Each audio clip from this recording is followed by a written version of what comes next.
السلام علیکم۔ عائشہ اکرام تو جسم فروشوں سے بھی بدتر نکلی، اسے بہن کہنے پر شرمندہ ہوں۔ اقرار الحسن نے عائشہ اکرام کی حمایت کرنے پر معافی مانگ لی۔ کیا آپ حالات حاضرہ سے آگاہی حاصل کرنا چاہتے ہیں؟ خبر کے پیچھے چھپے اصل حقائق جاننا چاہتے ہیں تو ابھی سبسکرائب کیجئے دل مل پاکستان کو اور ساتھ ہی گھنٹی کے نشان پر کلک کر دیں۔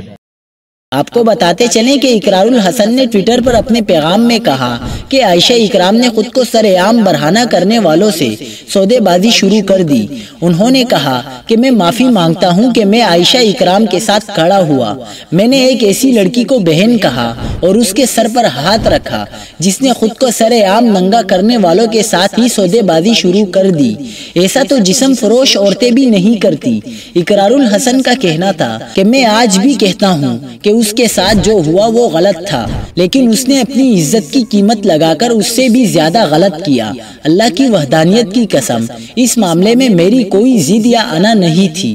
لوگوں کی گالیاں کھا کر بھی میں نے صرف اس لیے اس کا ساتھ دیا کیونکہ میں صدقے دل سے یہ سوچتا تھا کہ اس کا کردار اللہ اور اس کا معاملہ ہے۔